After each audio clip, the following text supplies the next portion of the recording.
ಮುಂಬರುವ ಲೋಕಸಭಾ ಚುನಾವಣೆಗೆ ಕಾಂಗ್ರೆಸ್ ಅಭ್ಯರ್ಥಿಗಳ ಮೊದಲ ಪಟ್ಟಿಯನ್ನ ರಿಲೀಸ್ ಮಾಡಿದೆ. ಸರಣಿ ಸಭೆಗಳ ನಂತರ ಅಂತಿಮವಾಗಿ ನವದೆಹಲಿಯ ಎಐಸಿಸಿ ಕಚೇರಿಯಲ್ಲಿ ಕೆಸಿ ವೇಣುಗೋಪಾಲ್, ಅಜಯ್ ಮಖೇನ್, ಪವನ್ ಖೇರಾ ಅವರು ಸುದ್ದಿಗೋಷ್ಠಿ ನಡೆಸಿ ಅಭ್ಯರ್ಥಿಗಳ ಮೊದಲ ಪಟ್ಟಿಯನ್ನ ರಿಲೀಸ್ ಮಾಡಿದ್ದಾರೆ.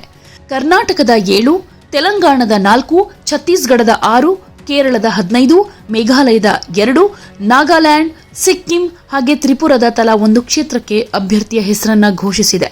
ಈ ಮೂಲಕ 39 ಅಭ್ಯರ್ಥಿಗಳ ಪಟ್ಟಿಯನ್ನ ರಿಲೀಸ್ ಮಾಡಿದೆ. ಕಾಂಗ್ರೆಸ್ ನಾಯಕ ರಾಹುಲ್ ಗಾಂಧಿ ಈ ಬಾರಿಯೂ ಕೇರಳದ ವಯನಾಡಿನಿಂದ ಸ್ಪರ್ಧೆ ಮಾಡ್ತಿದ್ದಾರೆ. ಇನ್ನು ಶಶಿ ತರೂರ್ ಅವರಿಗೆ ತಿರುವನಂತಪುರಂ ಕ್ಷೇತ್ರದ ಟಿಕೆಟ್ ಕೊಡಲಾಗಿದೆ.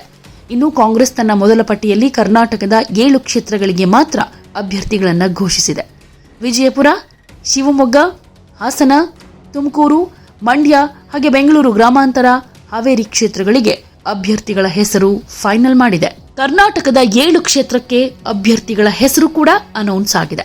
ಶಿವಮೊಗ್ಗದಿಂದ ಗೀತಾ ಶಿವರಾಜ್ಕುಮಾರ್, ತುಮಕೂರಿನಿಂದ ಎಸ್ಪಿ ಮುದ್ದಹನುಮೇಗೌಡ, ಮಂಡ್ಯದಿಂದ ವೆಂಕಟರಾಮೇಗೌಡ ಅಂದ್ರೆ ಸ್ಟಾರ್ ಚಂದ್ರು, ಹಾಸನದಿಂದ ಶ್ರೇಯಸ್ ಪಟೇಲ್, ಬೆಂಗಳೂರು ಗ್ರಾಮಾಂತರದಿಂದ ಡಿಕೆ ಸುರೇಶ್, ವಿಜಯಪುರದಿಂದ HR ಅಲ್ಗೂರ್, ಹಾವೇರಿಯಿಂದ ಆನಂದ್ ಸ್ವಾಮಿ ಗಡ್ಡ ದೇವರ ಮಠ,